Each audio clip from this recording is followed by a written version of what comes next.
श्रोतेहो नमस्कार. ऐसी अक्षरे रसिके या कार्यक्रमात आज आपण ऐकणार आहोत संतोष खाडे यांचा ललितबंध गाव माझी वाट पाहतो. गाव म्हणजे फक्त मातीचं चिऱ्याचं घर, मांडवावर चढलेल्या विविध वेली, गर्द झाडी आणि विहिरीवरची गुलाबी संध्याकाळ नाही.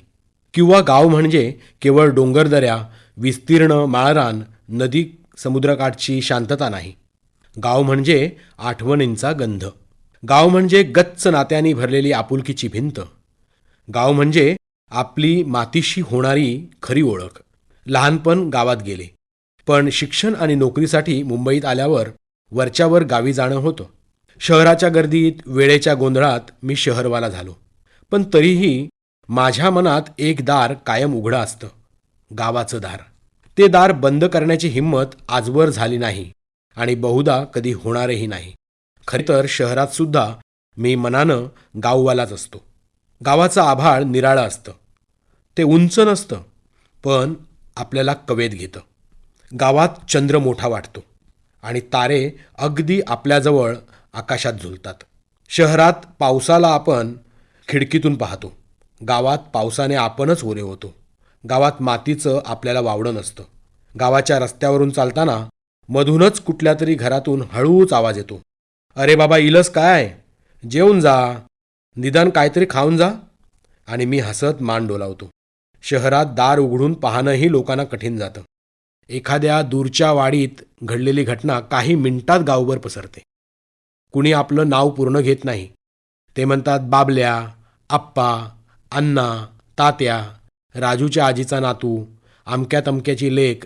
अशीच गावात ओळख असते, पण ती खरी वाटते. पूर्वी गावात घरं कमी आणि माणसं जास्त असायची. आता उलटे झाले आहे. पण सण उत्सव, गावदेवीची यात्रा म्हटली की गावातली घरे भरतात. गौरी गणपतीत तर गावातील घरं ओसंडून वाहतात. गावात घरातून बाहेर पडलं की आजी दरवाजातून वाडीतून बाहेर जाईपर्यंत पाहत राहते. गाव म्हणजे आपलेपण, आपली खरी ओळख. गाव म्हणजे दुपारच्या सुस्त वेळेत अंगणात लोळणारा कुत्रा, चुलीजवळच्या थंड राखेत निवांत बसलेले मांजर, चुलीवरचा वाफाळलेला भात, कौलारू घरातून दिसणारा धूर आणि भाकरीबरोबर चटणीचा खमंग ठसका. गाव म्हणजे एखादी गार संध्याकाळ, आजीच्या पदराला धरून चालणं, आईसोबत वेड्यासारखं लांबड लावून बोलणं आणि तिचा हुंकार थांबला तर तिच्यावर रागवणं. रात्री आकाशाकडे बघून विचार करणं, इतकं मोठं आभाळ इथेच का वाटतं.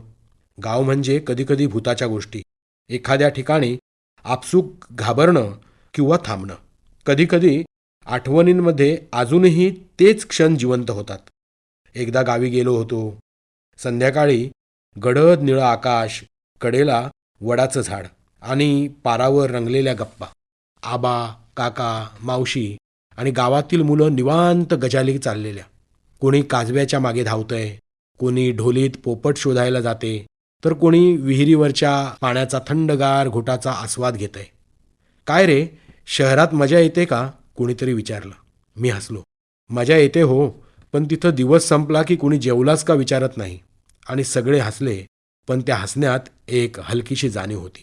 माणसाला खऱ्या अर्थानं आपलं पण फक्त गावच देऊ शकतं. शहराने मला घडवलं, पण गावाने मला जोडून ठेवलं. मी आज कितीही पुढे गेलो तरी गाव नेहमी मागून एक हाक मारित राहतं, परत ये रे एकदा, जरा निवांत राहा माणसासारखा. गावात मी प्रत्येक वेळी नव्याने आपलेपण शोधत असतो.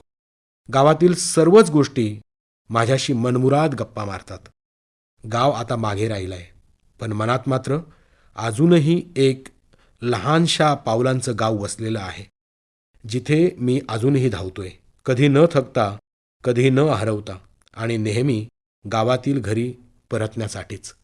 गाव माझी वाट पाहतो, संतोष खाडे यांचा ललितबंध आत्ताच आपण ऐकलात ऐसी अक्षरे रसिके या कार्यक्रमात. निर्मिती सहाय्य केलं होतं रोहिणी पाटील हिने. सादरकर्त्या ज्योत्स्ना केतकर. पुन्हा भेटूया उद्याच्या भागात. नमस्कार.